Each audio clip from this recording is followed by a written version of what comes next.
오늘 아침의 말씀의 제목은 질그릇 안에 담긴 보화입니다. 여러분, 질그릇, 보화. 질그릇은 깨어지기 쉽죠? 상처 입기 쉬워요. 깨어지기 쉬운 그 그릇에 보화가 담겼다는 거죠. 그런데 질그릇은 다른 그릇과 달리 무슨 자기를 치장하거나 자기를 위장하거나 그렇지 않습니다. 토박하지만 순수하죠. 감추고 이렇게 자기를 위장하고 이게 뭐가 된 것처럼 이렇게 하지도 않아요. 그냥 거칠고 투박한데 질그릇이에요. 그게 깨지기 쉬운 질그릇, 그곳에 보화가 담겼다는 것인데 왜 다른 그릇이 아닌 질그릇이 담겼을까? 그 질그릇은 토박하고 거친데 순수하다는 것입니다. 요사를 부리고 이렇게 뭐죠? 하나님 앞에서 이렇게 막 이렇게 카멜레온처럼 자꾸 바뀌는 그런 사람들은 하나님이 쓰시지 않은데 토박하고 거칠지만 순수하고 순박한 사람, 그런 사람은 하나님이 그곳에 보배로서 계셔서 그를 통해서 하나님의 나라 일을 해가신다는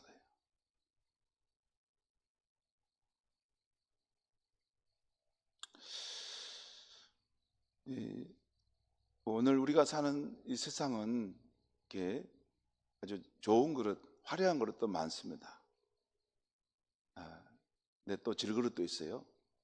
근데 하나님 말씀은 그 화려하고 참 눈에 보기 좋은 그런 그릇에 담긴 게 아니고 질그릇, 토박하지만 진실하고 또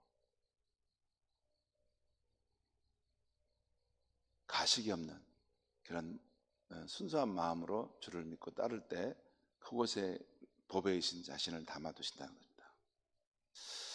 자, 오늘은 창세기 26장 말씀인데요.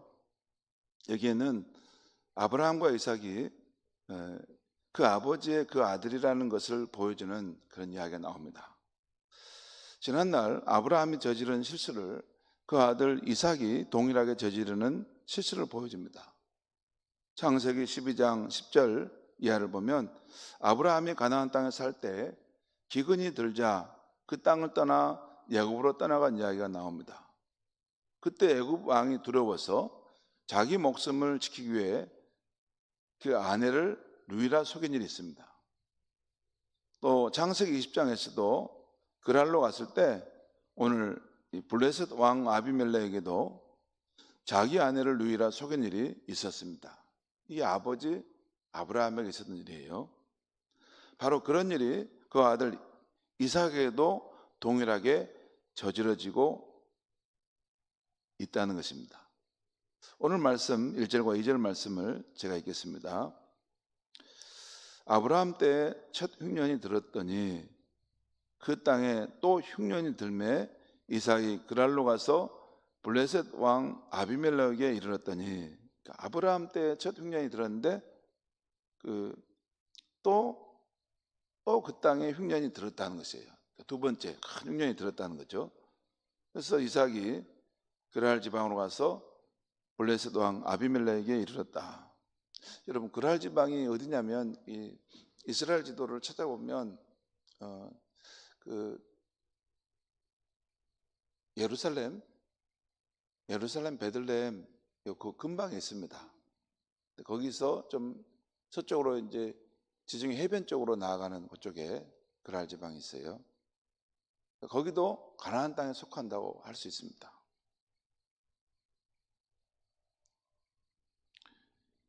자, 그 그랄 지방에 있을 때 이제 원래 그리 갔던 것은 이제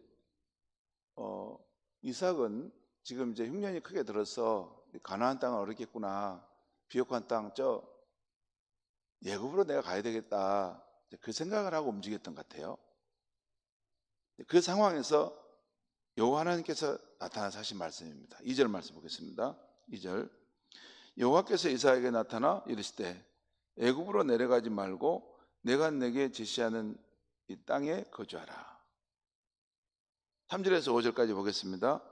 이 땅에 거류하면 내가 너와 함께 있어 내게 복을 주고 내가 이 모든 땅을 너와 내 자손에게 주리라. 내가 내 아버지 아브라함에게 맹세한 것을 이루어 내 자손을 하늘의 별과 같이 번성하게 하며 이 모든 땅을 내 자손에게 주리니 내 자손으로 말미암아 천하 만민이 복을 받으리라. 아브라함이 약속했던 것 세 가지입니다. 첫째는 내 후손이 하늘의 별과 같이 많을 것이다. 그리고 너가 밟는 이 땅을, 이 약속의 땅을 너와 내 후손에게 줄 것이다. 그리고 너의 후손을 통해서 천하 만민이 복을 받을 것이다. 이 세 가지 이야기예요. 후손에 대한, 땅에 대한 그 후손을 통해서 만민이 복을 받게 하신다. 너와 너의 가문을 내가 복되게 할 것이다 하신 하나님의 약속이죠. 그것을 다 이루겠다는 것입니다. 하나님께서. 5절 보겠습니다. 이는 아브라함이 내 말을 순종하고 내 명령과 내 계명과 내 율례와 내 법도를 지켰음이라 하시니라. 그러니까 하나님께서 이렇게 약속도 해주시지만 또한 아브라함도 하나님의 말씀에 순종하고 그의 법도를 지키려고 했다는 것입니다. 그 상호관계죠. 상호관계. 하나님은 우리에게 은혜와 그 복을 주시도록 우리를 선택하신 거고, 진짜 하나님의 그 선택함을 알고 믿는 사람은 또 하나님만을 참된 분으로 경외하고 섬기는 삶이 있는 거죠. 아브라함이 그랬다는 것입니다. 자, 6절 말씀 보겠습니다.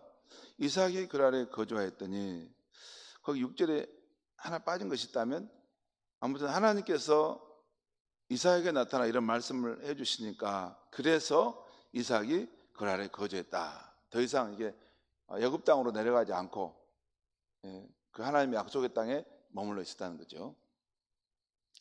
자, 그 다음 내용은 이삭이 그랄 땅에 살면서 그 백성들이 자기를 죽이고 아내를 차지할까 두려워서 그 리브가를 아내라 하지 못하고 누이라고 했다는 것입니다. 그 당시에는 그랬는가 봐요.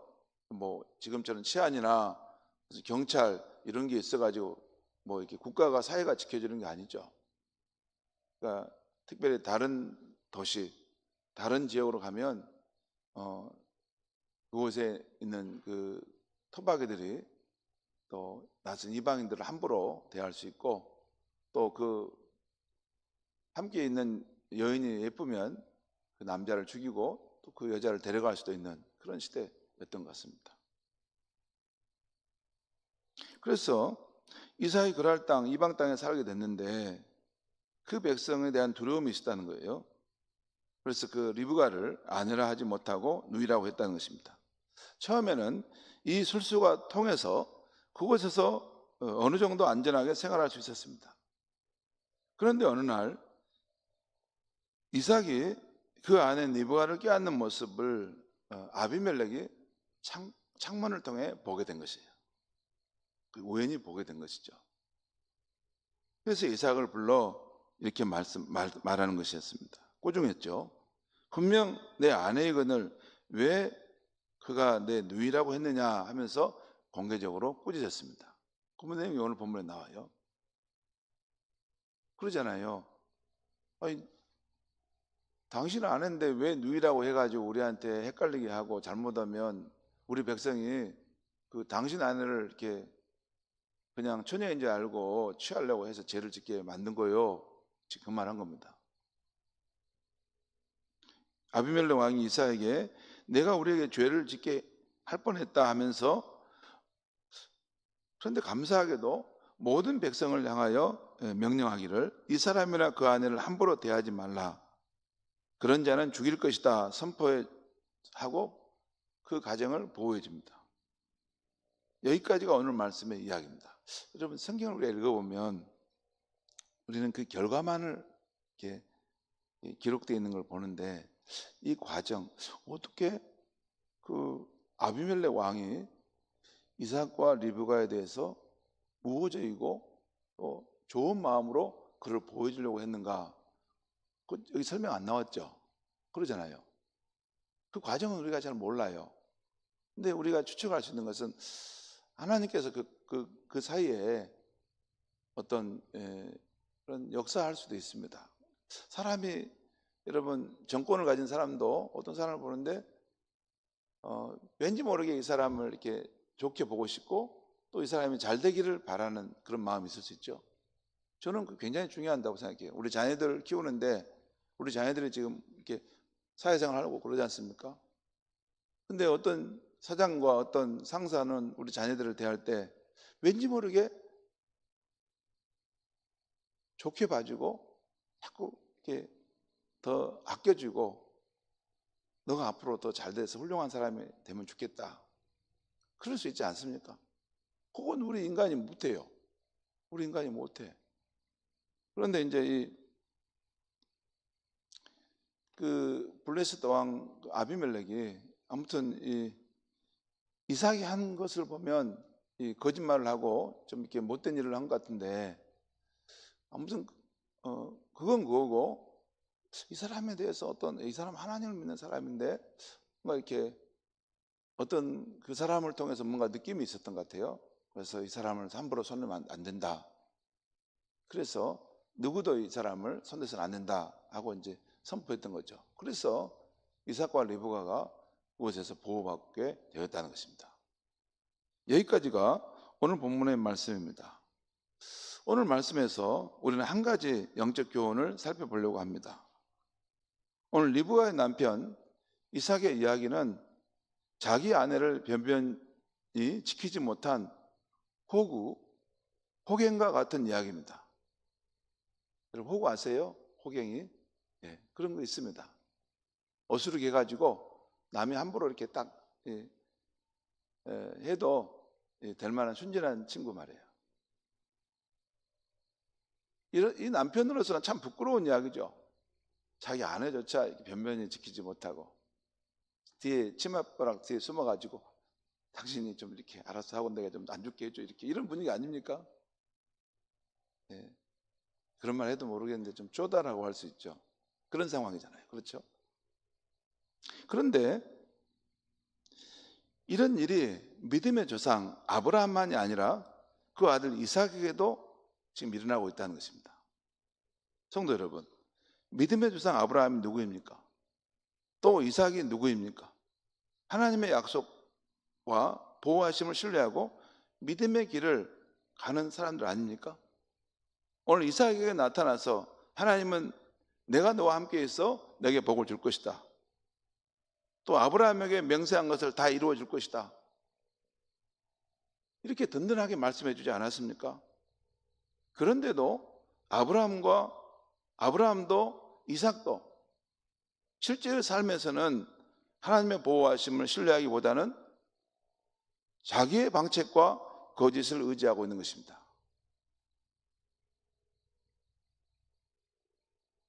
이것은 우리도 역시 믿음의 사람이라 해도 실제 두려운 상황에 처하면 하나님을 신뢰하기보다는 오늘 이삭처럼 믿음은 언제 그런 일이 사라져버리고 인간적인 방책과 거짓으로 자신을 지키려 하는 것을 봅니다. 여러분, 그렇게 우리들은 연약한 사람들입니다. 제가 분명히 한 가지 깨달은 거 있어요. 중요한 것은 자기가 대단한 사람이고 자기가 굳센 사람이고 자기가 뭔가 이렇게 해낼 수 있는 사람이라고 과신하는 사람들은 원숭이가 나무 밑에 떨어지듯이 자기가 아무것도 아닌 존재임을 알도록 하나님이 패대기를 치는 그런 일이 발생합니다. 내가 아무것도 아니었구나. 내가 꽤 대단한 존재이지 않았더니 진짜로 하나님이 은혜를 거둬가시면 내가 진짜 아무것도 아닌 존재구나. 그게 아브라함과 이삭의 이야기 아닙니까? 가서 자기가 죽을 겁나가지고 아내 치마폭 뒤에 숨어가지고 아브라함 2번이나 그 일을 한 거죠. 여러분, 우리가 우리가 훌륭할 수 있고 우리가 힘 있는 것은 하나님이 우리와 함께 하시고 우리를 받쳐주시기 때문에 우리가 대단한 겁니다. 하나님이 빠지면 진짜 우리가 정말 우리도 허망합니다. 사람이 정신 나간 행동도 막 합니다. 그렇습니다. 그래서 우리가 하나님께 가까이 하는 거예요. 하나님 없는 인생은 여러분 아무리 세상에서 부귀영화를 누리고 잘 살도 인생의 나이가 들어가면 들어갈수록 점점 더 허망하고 쓸쓸해지고 삶의 목적을 잃고 외롭게 초라해 갑니다. 하나님은 영원하신 하나님, 늘 푸르른 하나님이기 때문에 그분을 붙들고 의지하는 사람들은 겉사람은 후패해져 갈지라도 나이가 들어갈수록 그 내면은 하나님의 생명의 풍성함이 넘쳐나는 것입니다. 그걸 사람들이 잘 모르는 것 같아요.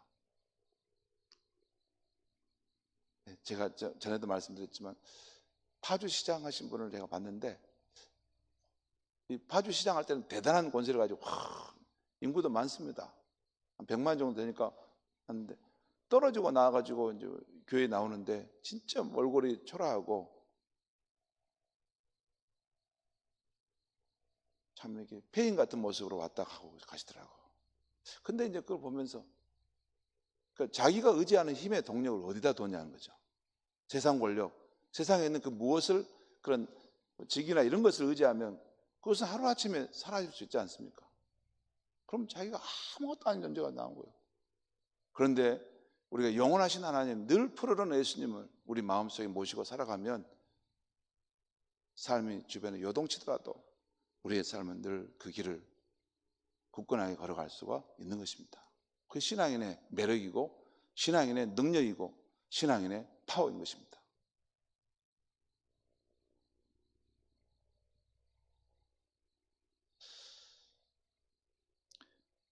오늘 이삭의 이야기는 바로 우리의 연약함을 정직하게 보여주고 있어요. 우리가 다 그럴 수 있다는 것이죠. 그런데 여러분, 이런 우리의 연약함과 실패에도 하나님은 십자가를 통해 맺은 우리와의 언약을 무효화시키지 않는다는 것입니다. 오늘 이삭과 리브가 가정을 보호해 주신 것처럼 우리를 보호하고 지켜주고 계십니다. 그리고 실패하여 낙심한 우리들, 연약한 우리들, 울고 있는 우리들에게 다시 오셔서 아무개야 새로 시작해 보자 하면서 권면하십니다. 이번에는 내가 너를 더 굳세게 붙들리니 잘할 수 있을 거야 하면서 언제나 격려해 주시는 분이 우리 하나님이시고 우리 주 예수님인 줄 믿습니다. 그래서 바울의 이런 신앙 고백이 저와 여러분의 심령에 깊이 이루어지게 한다는 것입니다. 고린도후서 1장 9절에 우리는 우리 자신이 사형 선고를 받은 줄 알았으니 이는 우리로 자기를 의지하지 말고 오직 죽은 자를 다시 살리시는 하나님만 의지하게 하셔 하심이라.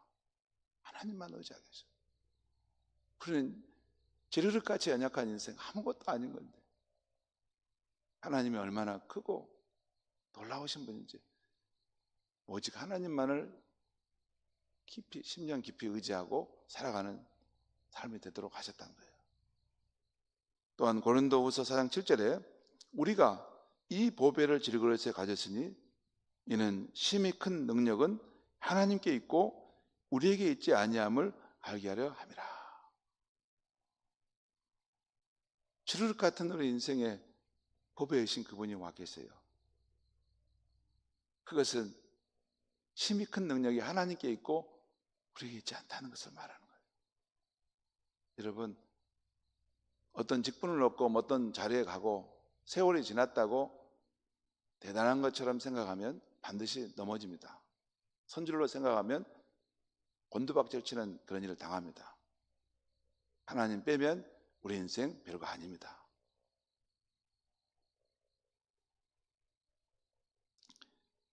성도 여러분, 오늘도 우리 삶에 심히 큰 능력이 하나님께 있고 연약한 우리에게 있지 아니함을 알아서 하나님만 더 의지하고 더 사랑할 수 있기를 바랍니다.